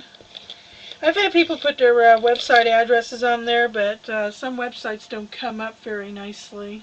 Especially the ones that are the Mac websites. They always have Macintosh in the name, or Mac in the name. My computer locks up a lot of times with those.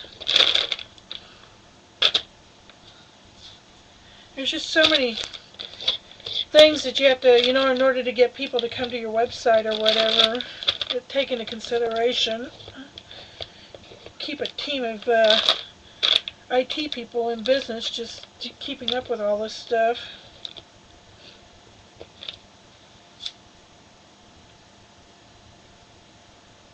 They're all on the other email ID. You can migrate those, Carrie.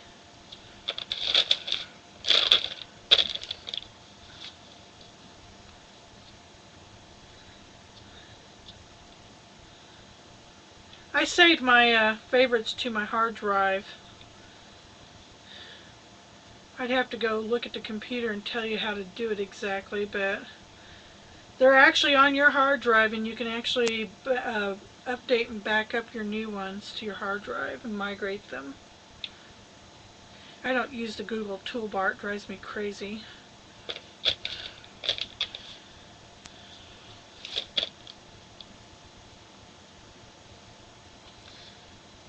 Alright, so that didn't work very well.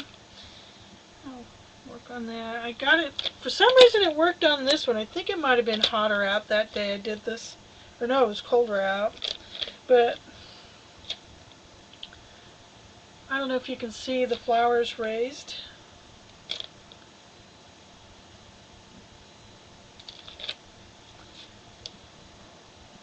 I'll hold it up and see. Oh, you can log into it at work. I should hold it up to the camera. I'm trying to figure out where the camera's at.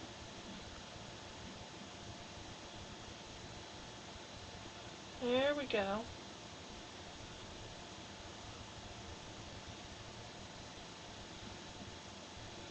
I don't know if you can see the raised edge yet or not. But the flower is about 1/4 of an inch taller than the surface around it. And that's just plain wax. It's not colored or anything.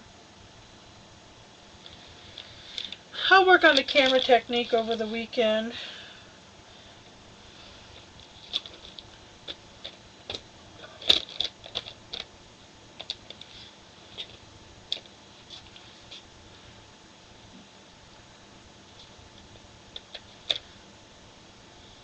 Stirring my wax in case you're wondering what I'm doing. I put the scrapings from that other block in here because I wasn't happy.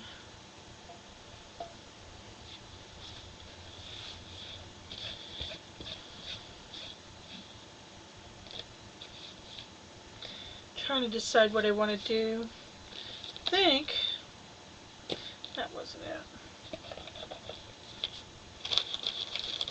Yeah, it's cold down here. Oh, here it is. No, that's not it. Here it is. Nope, that's not it. Just gonna find it eventually.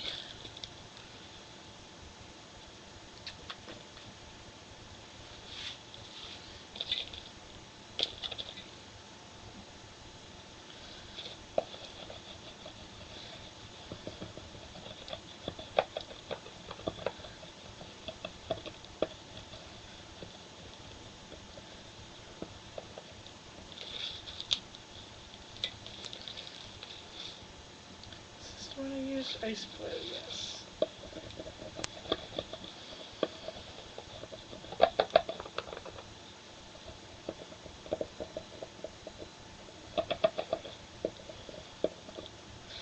Next week I hope to have my my dictionary found, and I'll show you how to work on some papers with the wax. Or I may be working on this again. Who knows? One of the things I also do is I take my natural dyed fabric and embed it into the wax. I need to go through my stash of fabrics and see what I want to play with.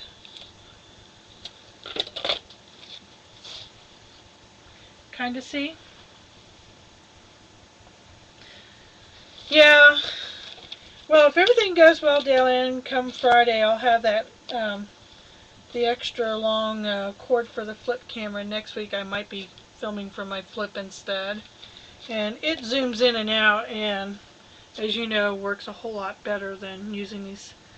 The Logitech webcam is great, but it doesn't zoom in and out, so kind of stuck with what it is.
Nice.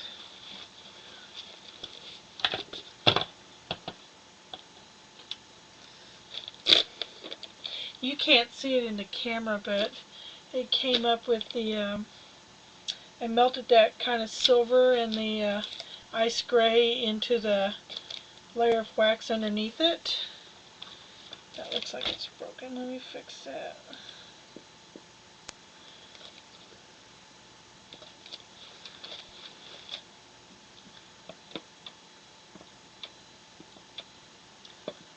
I'm creating texture now. The iron is cooling, and as it does when I do this, it kind of creates a puckering. I don't know how to explain it.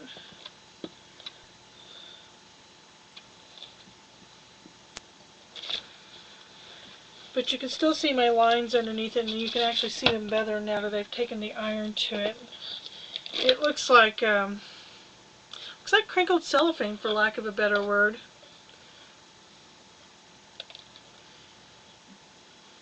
I'll take some photographs of it and post it on the blog. But you really cannot see it on the camera up there.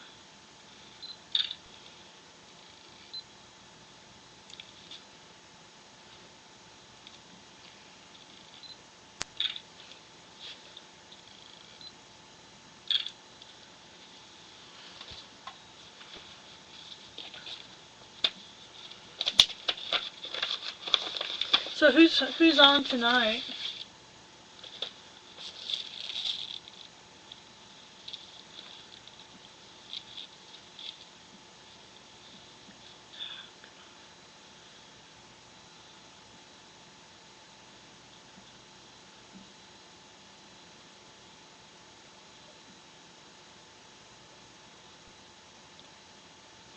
I'll probably be canning, so I won't come back down tonight. But tomorrow I'll be around, unless it's really late tonight.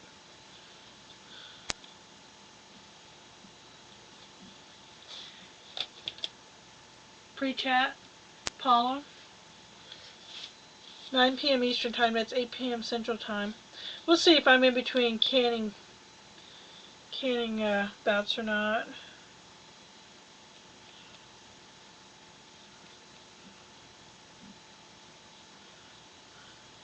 I'm putting silver leaf on this piece. Some of it's going to get buried under wax. I have some copper leaf too I might put on here, and put some more shiva on top of it. The leaf actually sticks very nicely to the wax.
I may embed some threads in this.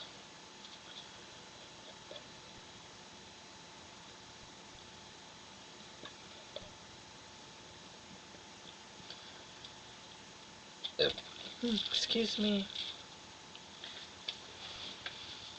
I'm drinking caffeine and, you know, probably shouldn't do that before I start filming.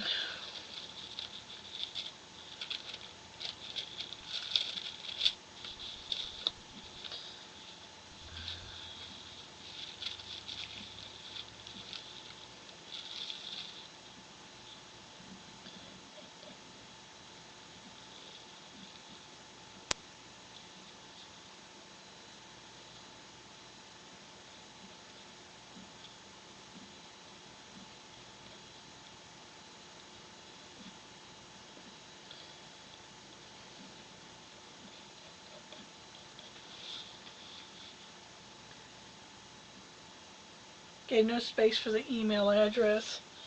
Yeah.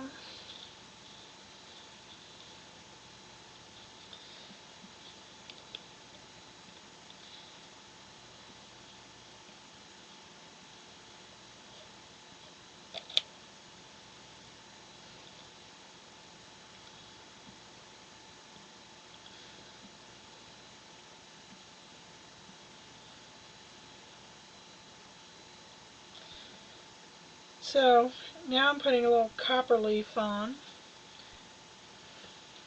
You can't see that very well on there. The wax is still warmish from the iron.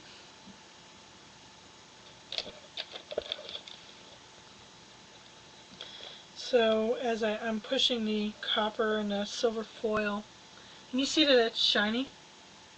Bye, Dale. Thanks for coming. Supper's on the table waiting, yeah. 2 more minutes and I'm going to be going and grabbing a 25-pound pot of chili from the air conditioning unit and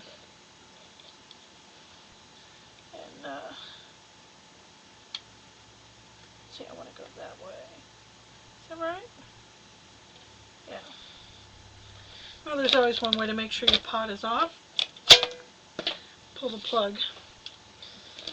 So I'll keep working on this. Very shiny. Okay, well, it's little bitty bits and pieces. Again, I'll photograph it and I'll put the picture on the blog.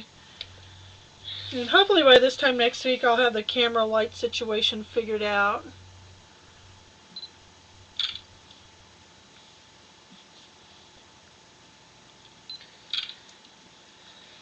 Yes, very, very shiny. Yep, that works. So, thank you for everybody that came by. It looks like we had 15 people at one time and I still have 4 guests. I have one piece that's left cooling outside. I'll bring it in and probably work on it tomorrow. So I'll be in my studio tomorrow, and I think, is it Blade that's going to be on tomorrow? Thank you, Carrie.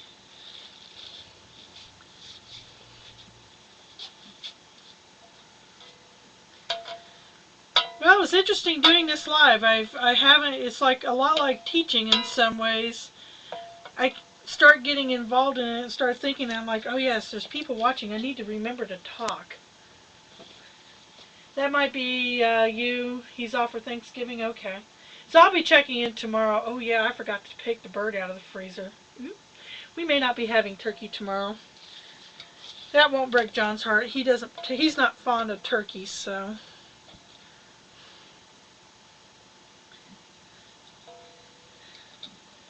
Read the chat.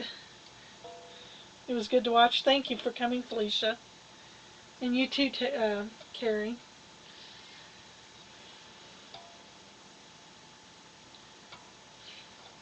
I'm not sure if I'm going to do this every week. I signed up to do it again next week, but I may just do 2 weeks on and then 2 weeks off. And again, for our guests, if you're so interested, you can always sign in free to Ustream and create an account, and you can participate in the live chat.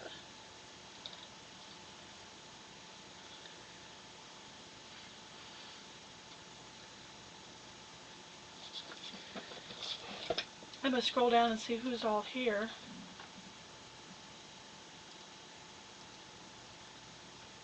Carrie Love, Castilla. Mitzi's here. Hi, Mitzi.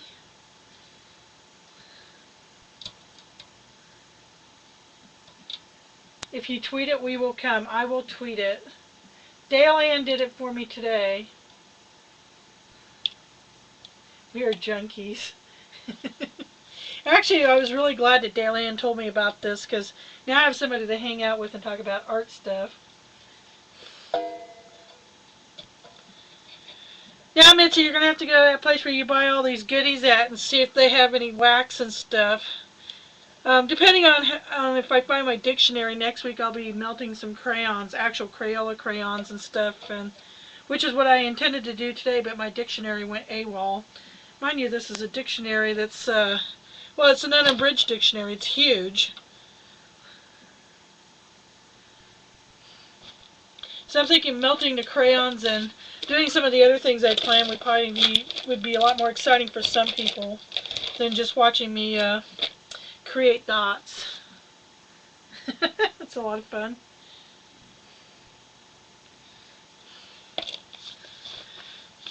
I'm going to go stop the record button.